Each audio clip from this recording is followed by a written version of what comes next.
Who won the debates? That's the question the morning after. I'm Brian Lilley with TheRebel.media. The answer to the question of who won the leaders' debate is almost answered by asking, who did you like going into the debates? If you like Thomas Mulcair, well, there's a good chance that you thought he did really well. If you like Stephen Harper, you're probably thinking, my man nailed it. And if you love Justin Trudeau, well, you love Justin Trudeau, and he's likely your pick.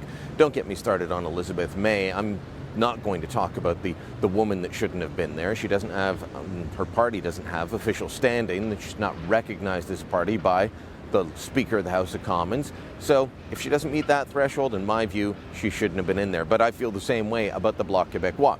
So I'm going to reserve my statements for the three party leaders that were there. Who came out on top? I'd say it's got to be a toss-up between Stephen Harper and Tom Mulcair. I think they both did what they had to do to reach out to their prospective audiences, not just their audiences that are with them already, but those that might vote for them. Mulcair has been leading in the polls for the last little while. He's got to assure Canadians that he's not the scary socialist and show that he is or can be prime ministerial. And at several points last night, he did that. Mr. Harper's plan simply isn't working. We know that. Incomes are flatlining. Household debt is skyrocketing. We have a plan to invest in the middle class and to create new jobs. We want to invest in infrastructure. We want to give a break to small and medium-sized corporations. Mr. Harper and Mr. Trudeau agree that tens of billions to the wealthiest corporations is the way to go. We sincerely disagree. Stephen Harper, meanwhile, was on the defensive most of the night. It was a 3-on-1 attack, a bit of an unfair fight in how these things play out, but that's the role you're taking on when you're Prime Minister in one of these debates.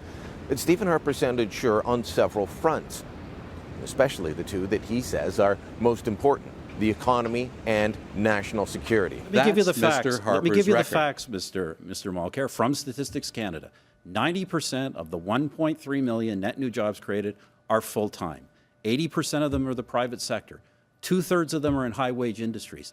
That's why incomes have been growing in this country when they have not been growing in other countries. I believe it is important that we call the international jihadist threat exactly what it is. And anyone who thinks that is somehow labeling Islam, Muslims are the vast majority of victims of this movement. Muslim minorities are a particular focus of our international efforts to make sure we protect people, not just in this country, but around the world. Justin Trudeau, meanwhile, he sounded like he was doing all right most of the night, but he had a couple of shaky points, including this one early on. That's why the Liberal Party has put forward a plan to invest in the middle class, to support the middle class, to create growth through strengthening the middle class. And we're the only party up on this stage tonight that is committed to lowering taxes for the middle class. Bit of a Freudian slip on raising taxes. There were a couple of other points where he sounded unsure of where he wanted to go, and his closing statement fell flat for me, but he exceeded the expectations set for him by the Conservatives, who had simply said if he shows up with his pants on, he gets points. I don't know what they were thinking saying that. It's a funny line. It'll make your supporters giggle, but you tend not to lower the bar for your opponent. You tend to say, this guy's been practicing since January, he better be awesome, or he lost. None of them are going to come out saying absolute winner, absolute loser, but Harper and Mulcair did more to reach out to their respective audiences. They did more to reach out to prospective audiences, those people that might not be willing to vote for them yet.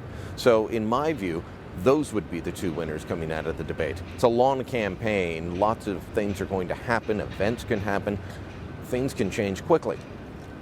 But at the moment, I'd say nothing much changed coming out of the debate, other than we shook up the establishment with a debate held by a different media entity, a different media operative than the TV consortium. And that, I would say, is a very good thing.